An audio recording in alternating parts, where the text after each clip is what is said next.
Bon. Bonjour. Bonjour. Vous allez bien?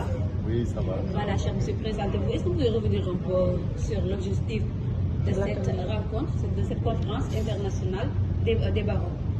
Oui, alors, moi je m'appelle Papa Laïti Diaye.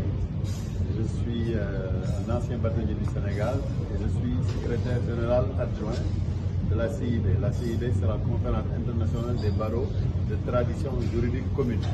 Une organisation qui rassemble tous les barreaux francophones qui existent depuis 40 ans, depuis 1980, et dont M. Jean-François Enroth est actuellement président en exercice.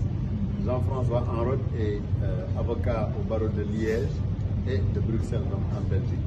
Et aujourd'hui, pour encore quelques mois, c'est lui qui est président en exercice de la CIB. Alors, ce qui se passe, c'est que cette organisation dont nous sommes membres et le barreau du Sénégal ont décidé ensemble, n'est-ce pas, de tenir un colloque pour étudier des problèmes on va dire, d'intérêt commun. C'est comme cela que nous avons créé ce colloque, n'est-ce pas? L'intitulé exact, c'est évolution de la pratique professionnelle de l'avocat, acteur de la lutte contre la corruption et les infractions économiques. Alors, en fait, il s'agissait pour nous, en 48 heures, de faire la revue, n'est-ce pas, par exemple, en ce qui concerne l'espace dans lequel nous sommes, le Sénégal et l'UE, par exemple, la législation sur la lutte contre la corruption, la lutte contre le blanchiment des capitaux, contre le financement du terrorisme, contre la prolifération des armes de destruction massive. Mais dans le segment qui concerne, n'est-ce pas, notre profession. On m'a dit, qu'est-ce que ces textes ont comme implication dans notre quotidien d'avocat?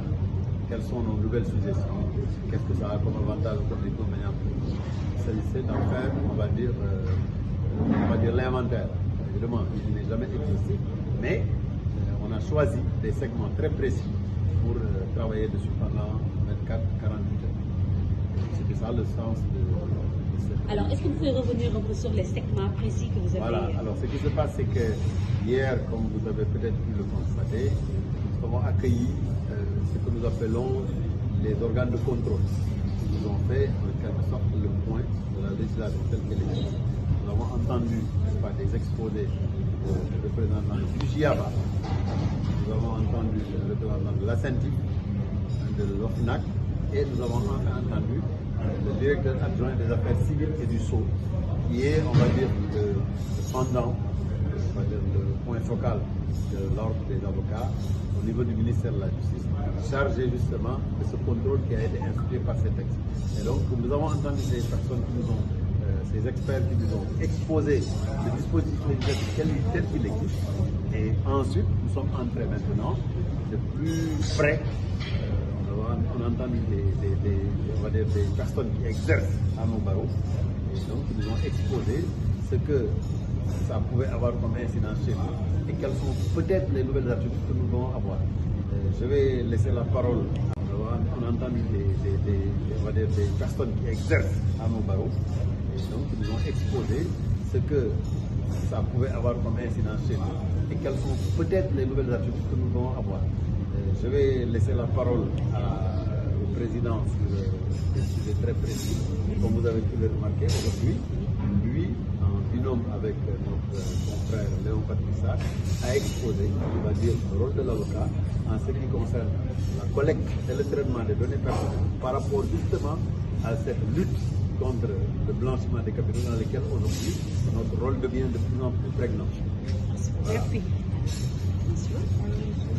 Effectivement, j'ai la chance d'être le président de la conférence internationale des barreaux et donc j'ai à cœur que les valeurs des avocats soient respectées à côté des valeurs qui mènent à la lutte contre le blanchiment ou les infractions économiques et financières.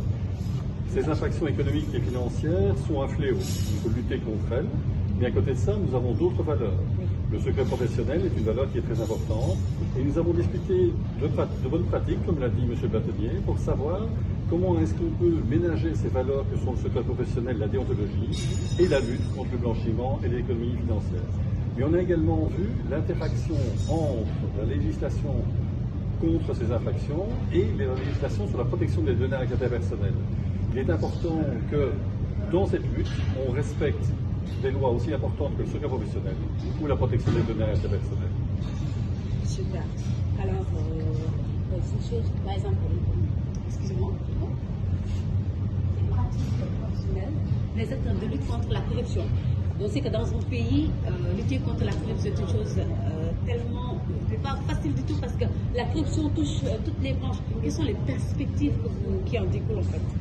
Bon, écoutez, nous ne pouvons pas parler de la corruption de manière générale. C'est un sujet inépuisable. Oui. Ce qu'il faut savoir simplement, c'est que, en ce qui nous concerne très précisément et en rapport avec ce dont nous avons parlé dans la Twitter, les lois sur la corruption créent à la charge des avocats un certain nombre de suggestions, d'obligations. Il s'agissait pour nous, autant que possible, de faire un inventaire peut-être non exhaustif, mais en tout cas un inventaire de ce qui nous incombe désormais en ce qui concerne la lutte contre la corruption. Ce que nous devons faire, ce que nous ne devons pas faire, n'est-ce pas, et justement, notre problématique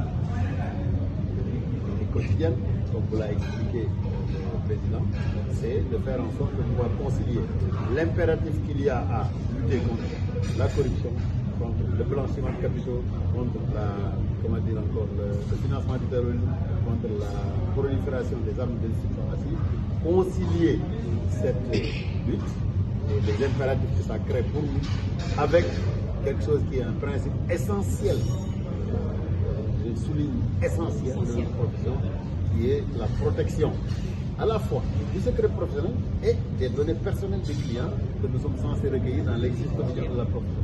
Donc bon, voilà, je veux dire que nous avons là-dessus entendu des très bons exposés, en particulier aujourd'hui vous avez vu